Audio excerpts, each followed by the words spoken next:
Giannis Antetokounmpo to Miami, to New York, to LA, to Golden State. Don't listen to that. He's not coming to Toronto. But yes, this week, Giannis Antetokounmpo had a whole lot to say about a whole bunch of different things. And we're going to dive into all of that on Hoop Talks. Also, new rules, which, bravo, Adam Silver. Bravo. Giving the fans what they want. Could this be the end of load management? Justin Pooney, Noor Zainab, back in the studio. What's up, Noor?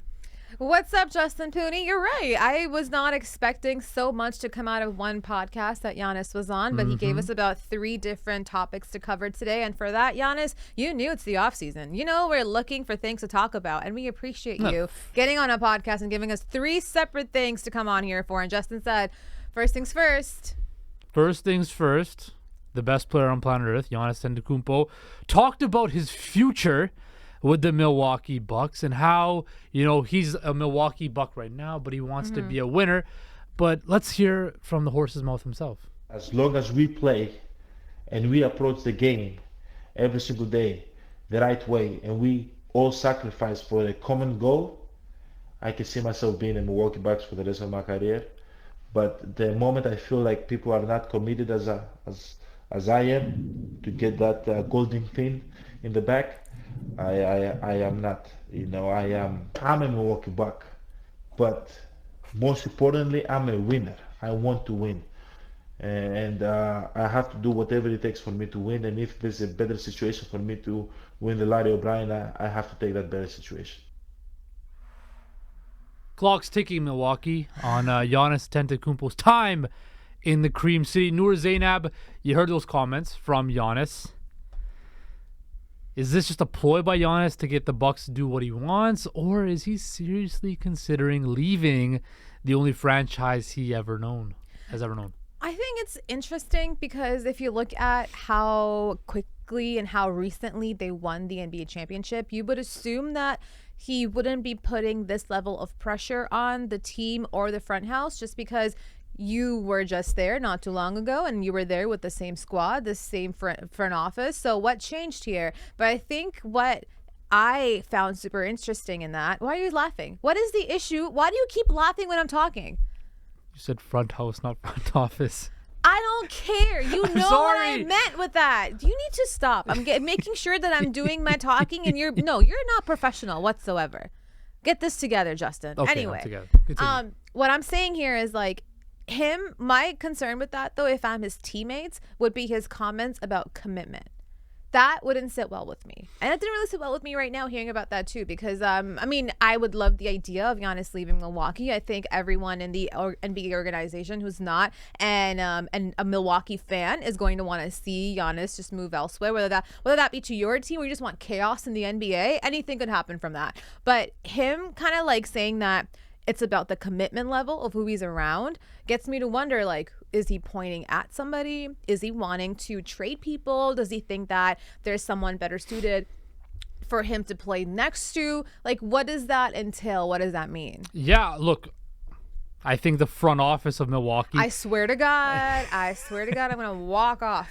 The front office of the Milwaukee Bucks better take notice because this is Giannis creating leverage. And we know NBA stars, people, athletes, whomever, leverage is key in any situation, any relationship or anything. Whoever has the leverage tends to use it to their advantage. Well, Giannis has the leverage because he is the best player on planet Earth. He has a contract that he is able to sign coming up, but he might choose not to sign it and become a free agent, right? I believe, you mentioned how, they only won 2 years ago? Yeah. Right? That's a long time in the NBA, especially for a guy who's in his prime, right? And who is widely regarded as one of, if not the best player on planet Earth. And this team is getting old, the Milwaukee Bucks. Chris Middleton's getting older. Drew Holiday's already talking about retirement. Bobby Portis isn't that young.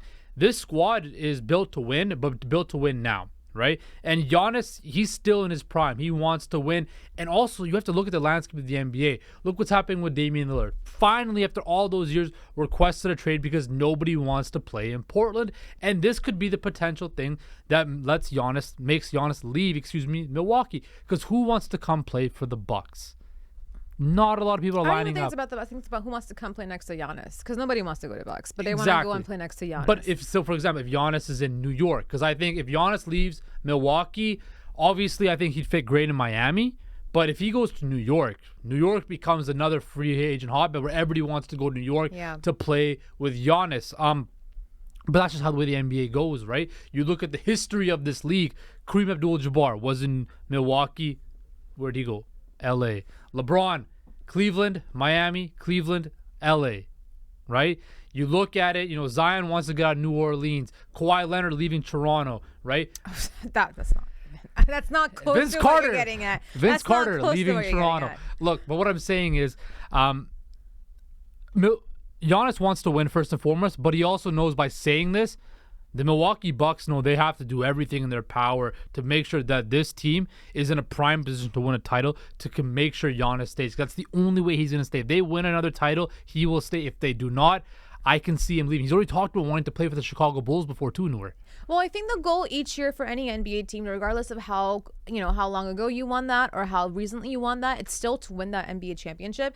But what I would just say is, I just don't see how it's correlated to that level where he's blaming maybe the pieces around him, because I think it's coming off of the fact that they had that kind of disappointing exit last season in the playoffs, and that was because Giannis was injured, and maybe he's expecting that when he's out there's someone else on the roster to take over his responsibilities. Where you're watching now, there's a lot of teams in the NBA, and I think the recipe for winning in the NBA now is you can't just have the one star, you have to have multiple. So I wonder if that's his approach here, where he's like, yes, I want to be here, because we've heard Giannis say constantly that he wants to be a Buck forever, and to me he doesn't strike the kind of guy who would look elsewhere unless it kind of got to that point. I think for him he'd be happier staying in Milwaukee because he does want to stay there. But I think what he went through last season, him not being able to play up to par from what we're used to from seeing Giannis in the playoffs, and him being injured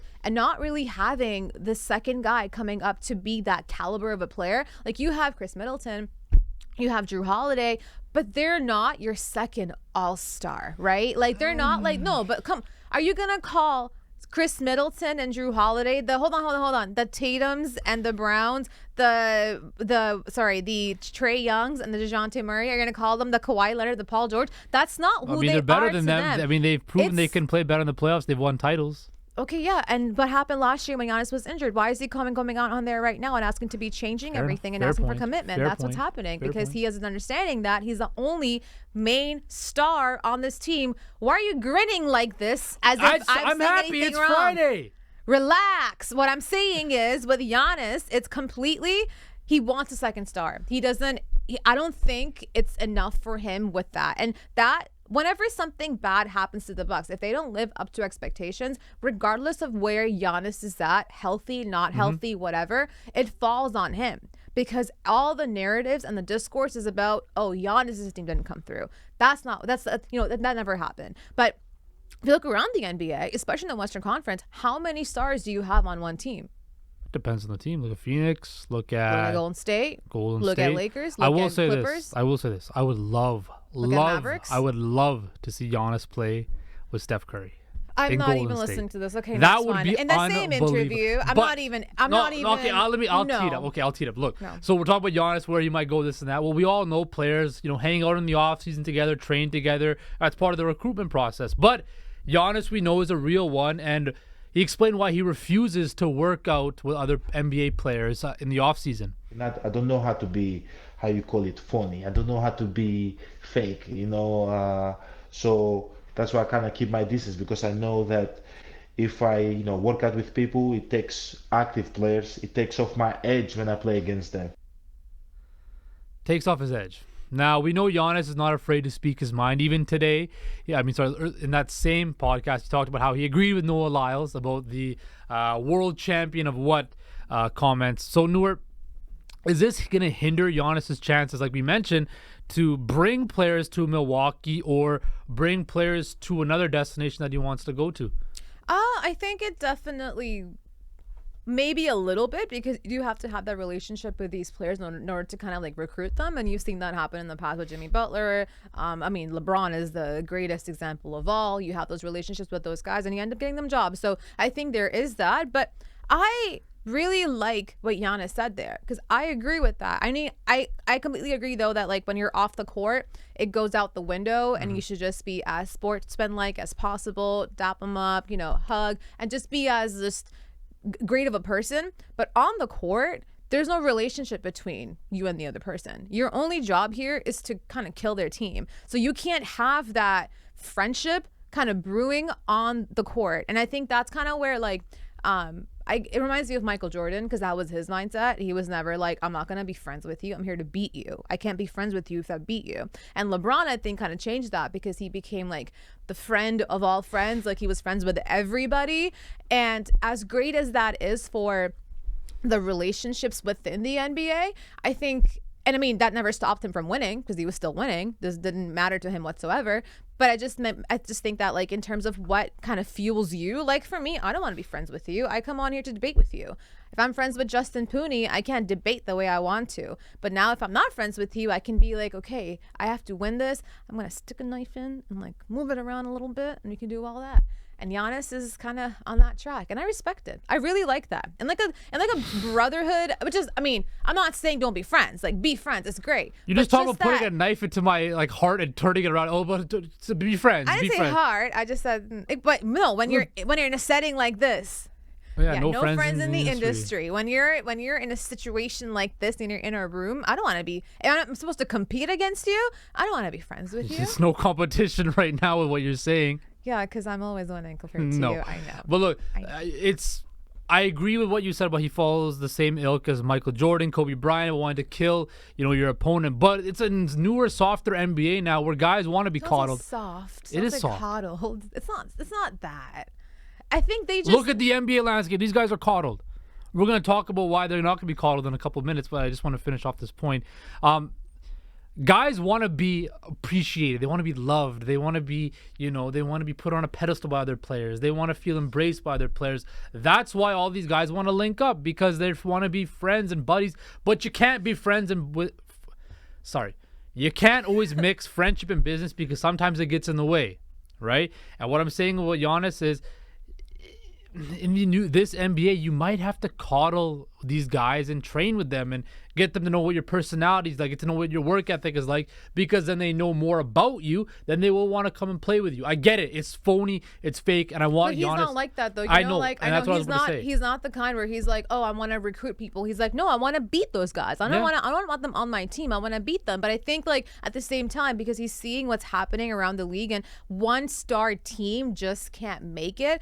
To his benefit, it's better to have that one other person next to you. And as you said, you kind of have to have a relationship there, but it doesn't have to be with the entire league. It can just be with. Yeah, no, but what I'm saying is, like I think Evan Turner put out a tweet saying nobody's going to come to play with Milwaukee except your brother, right? And I'm thinking if Giannis wants to get players to come to Milwaukee, to stay in Milwaukee, he might have to start, befriending players. Now, that's fake. That's phony. And if he doesn't want to, respect to him. All the respect him for not doing that and staying true to who he is. But I'm saying in this NBA, guys are doing that all the time. Draymond Green was on the phone crying to Kevin Durant in the parking lot after they lost in the finals. And then what happened after that? Then Kevin Durant comes to Golden State, right? So that is what this new NBA is like. It's all about coddling. It's all about making people feel good about themselves. There's no more competition or anything like that.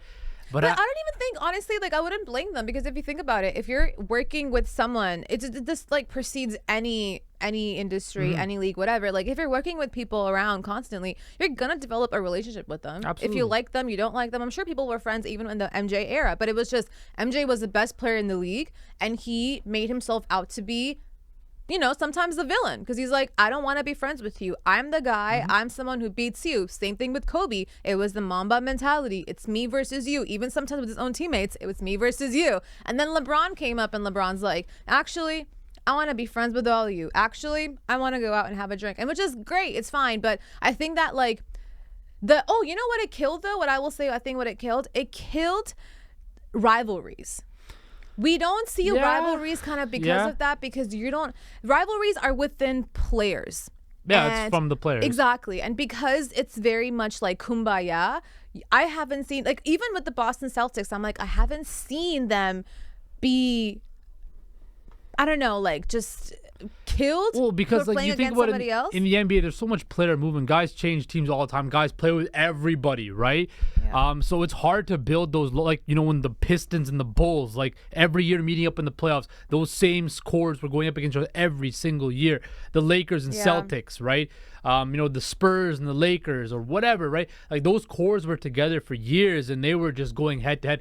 But in the NBA now, guys play with a team maybe 3-4 years and go to another team. Then they play with this guy. If that, like, right? You're a vet now. Exactly. So I mean, it really depends, and the whole landscape of the game has changed. And one of the things that has changed is now it's become very prominent is load management. Yes. Right. So Adam Silver came out, and the NBA has made some changes to the load management rules that's kind of become an epidemic around the NBA. So the NBA Board of Governors approved a new player participation policy, abbreviated as Triple P, on Wednesday in order to combat the rise of load management and ensure that basketball's of biggest names, operative word, biggest names, on the court throughout the season. The new rules, which have replaced the player resting policy, the PRP, introduced in 2017, are intended to promote player participation in the NBA's full 82-game regular season and prevent teams from resting more than one star player on any given night, often referred to as load management.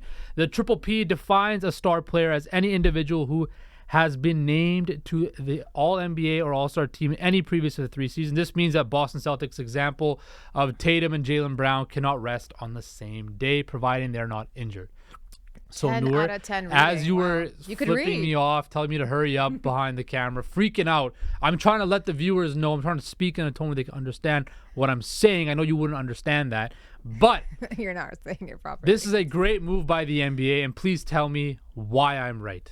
I don't want to do that. Don't phrase it like that. No, you gotta tell me I'm right now. I don't you gotta wanna, tell me I I'm can't right say now. that. That's you gotta not tell. true. Oh, so No. you this is a good idea. No. What? You don't think this is a good idea? I just can't. You can't Just say. say You just can't say it's a phrase great it like idea. that. Agree You with can't. me. No, you can't phrase it like, "Oh, it's my idea. It's a great idea." I'm not agreeing with anything you have to say. Thank you, Adam Silver and the NBA, the association, the league itself. Us as fans have been wanting that constantly. I remember there was this one game, Lakers in Toronto last year. It was during. Yeah, we were outside. May I continue? Yeah. So we were in Toronto. We were outside. There were lineups of people just outside Scotiabank Arena waiting to go and watch the Raptors take on LeBron. And as they're waiting in line, they heard that LeBron's not playing, Westbrook's not playing, no one's playing. It's just their bench guys at that point. And it was kind of, all the people that were there with their families, their kids, they're wearing their Lakers jersey, their LeBron attire. They're excited for that. And I'm sure they knew prior to that LeBron's not going to be playing, but that's something that I just thought like it should be known to fans before they buy that ticket, because they're buying it obviously to watch their favorite teams and players, but it's also for that one niche player, their favorite player they want to go to.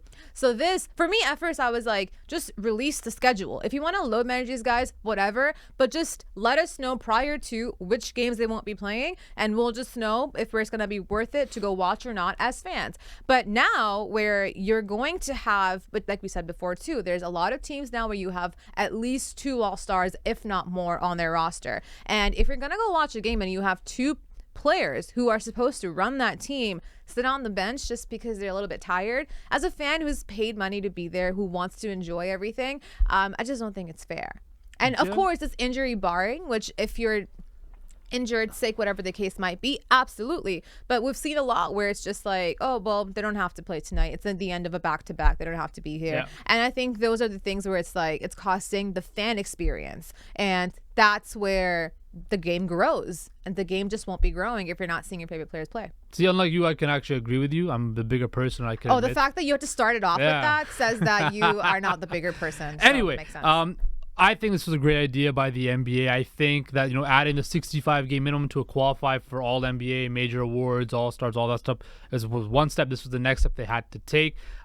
This right here, like you mentioned, is going to help the fan experience, because people that travel from wherever to come to watch your favorite player play, there's a higher chance you're going to see your favorite player play now. And we know how important that is.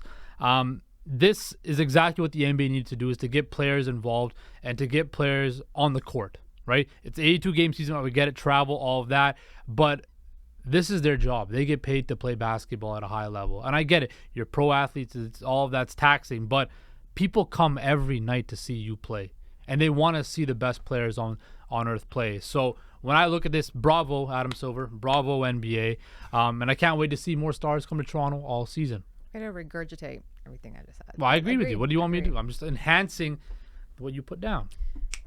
Ditto. Anyway, that is all the time we have for Hoop Talks today. We'll be back next week, and we will talk some more NBA, maybe some Toronto Raptors news play here. Yeah, if you're an NBA player, please go on a podcast. Like, just talk. Give us some things to talk about. I don't know. Giannis is, like, setting the precedent. Even if you're Dame Lillard, Kawhi, LeBron, Pascal Siakam, go on a podcast. Give us some. Yes, I did. Don't even. Yeah, I'm just going to continue. I thought you said Pascal Siakam. Yeah. And we'll see you guys on Monday here on Hoop Talks for Homestand.